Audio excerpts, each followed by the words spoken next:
बाबर का जन्म 14 फरवरी 1483 में फरगना घाटी के अदीनान जगह में हुआ था। वह उमर शेख मिर्जा के सबसे बड़े पुत्र थे, जो 1469 से 1494 तक फरगना के गवर्नर रहे थे। बाबर बरलास जनजाति से थे, जो कि मूल रूप से मंगोल जनजाति थी। सन 1494 में उमर शेख मिर्जा की दुर्घटना में मृत्यु हो गई, तो 11 वर्ष के बाबर को फरगना का शासन संभालना पड़ा। उनके राज्य के आसपास अधिकांश क्षेत्रों में उनके रिश्तेदार शासन करते थे, जो कि तैमूर और चंगेज खान के वंशज थे, और वो आपस में लगातार संघर्ष करते रहते थे। उस समय प्रतिद्वंदी मिर्जा समरकंद शहर के लिए आपस में लड़ाई कर रहे थे। बाबर का इस शहर पे कब्जा करने की बड़ी महत्वाकांक्षा थी, तो सन 1497 में उन्होंने 7 महीने की घेराबंदी के बाद समरकंद पे कब्जा कर लिया। वो सिर्फ 15 साल के थे और ये अभियान उनकी एक बहुत बड़ी उपलब्धि थी। इसी बीच लगभग 350 किलोमीटर दूर फरगना में एक विद्रोह हो गया, जिसमें विद्रोहियों ने बाबर के भाई को गद्दी पे बैठा दिया। जब वो फरगना को जीतने के लिए मार्च कर रहे थे, तब उनके हाथ से समरकंद भी निकल गया।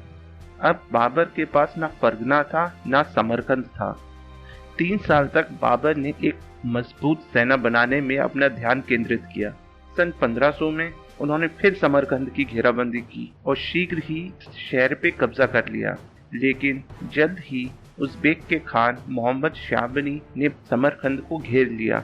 इस घेराबंदी में बाबर की स्थिति बहुत खराब हो गई, तो उन्होंने उज़्बेक के खान शाहबनी से एक संधि करी, जिसमें उन्होंने अपनी बहन खानजादा को शाहबनी के साथ शादी करा दी।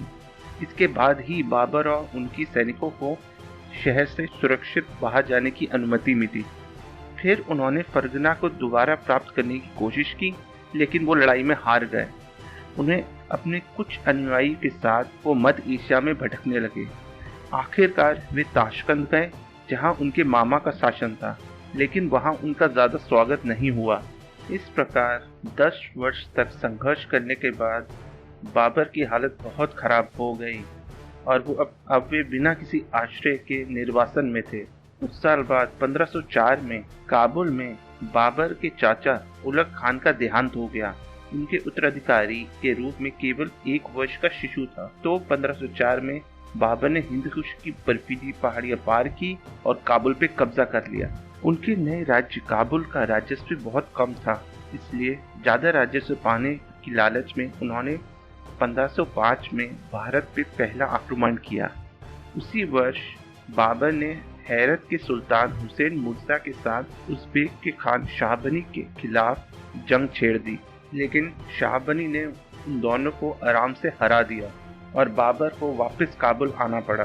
1510 में ईरान के शाह ने उज़्बेक के खान शाहबनी को हरा के उन्हें मार दिया और बाबर और शाह ने इस अवसर का भरपूर फायदा उठाते हुए समरकंद पे फिर हमला किया और इस बार उन्होंने समरकंद और बुखारा दोनों पे कब्जा कर लिया। लेकिन उज़्बेक के विद्रोह के बाद उन्हें दोनों शहरों से हाथ धोना पड़ा।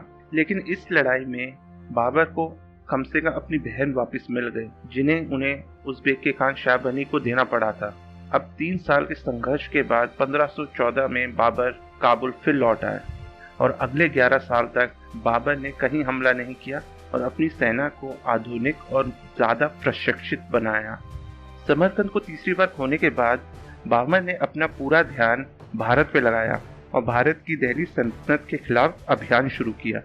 लगातार भारत पे आक्रमण करते हुए सन 1519 तक बाबर ने चेनाब नदी तक अपना राज्य फैला लिया। सन 1524 तक बाबर का उद्देश्य सिर्फ पंजाब पे अपना शासन का विस्तार करना था, पूरे भारत पे नहीं। लेकिन इब्राहिम लोदी ने उन्हें मजबूर कर दिया। उत्तर भारत में उस समय लोदी वंश के इब्राहिम लोदी का शासन था, लेकिन उनका साम्राज्य कमजोर हो रहा था।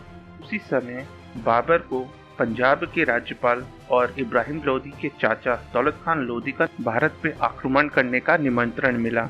जल्द ही बाबर लाहौर पहुंच गए, लेकिन लोधी की सेना ने उन पे आक्रमण कर दिया। बाबर ने उस सेना को जल्द ही हरा दिया और लाहौर पे कब्जा कर लिया। उन्होंने 2 दिन तक लाहौर को खूब लूटा।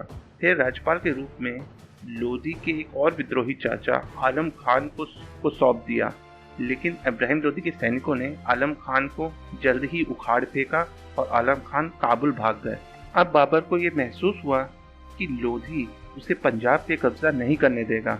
अब बाबर को पूरे उत्तरी भारत पे कब्जा करना ही पड़ेगा। बाबर ने सरहिंद के रास्ते दिल्ली पे मार्च किया। वहाँ 20 अप्रैल 1526 में वो पानीपत पहुंचे और वहाँ इब्राहिम लोदी की बड़ी सेना से मुकाबला किया। इब्राहिम लोदी अपने 20,000 सैनिकों के साथ युद्ध में ही मारा गया। युद्ध के बाद बाबर ने दिल्ली और आगरा पे कब्जा कर लिया, लेकिन पूरे उत्तरी भारत पे कब्जा करने के लिए उन्हें पहले राणा संगा से भी लड़ाई करनी पड़ेगी। बाबर ने अपनी सेना ली और खंडवा की तरफ कूच किया। खंडवा में 17 मार्च 1527 में बाबर और राजपूत शासन राणा संगा के बीच लड़ाई हुई। बाबर ने अपने आधुनिक रणनीति और हथियारों के कारण युद्ध में जीत प्राप्त की। राणा संगा के साथी सिलहिंदी ने 6000 सैनिकों के साथ लड़ाई के बीच में ही बाबर की सेना में शामिल हो गए। इस वजह से राणा संगा युद्ध हार गए। अब बाबर ने दिल्ली की गद्दी संभाली और भारत में मुगल शासन की नींव रख दी। पर कुछ समय बाद ही 1531 में उनकी मृत्यु हो गई और गद्दी उनके बेटे हुमायूं को चली गई। उन्हें पहले आगरा में और बाद में काबुल में दफनाया गया। आज के समय में उन्हें उज़्बेकिस्तान और किर्गिस्तान के एक राष्ट्रीय नायक के रूप में देखा जाता है और उनकी कई कविताएं लोकप्रिय गीत बन गई। प्लीज़ हमारे चैनल को सब्सक्राइब कीजिए और लाइक बटन दबाइए। धन्यवाद।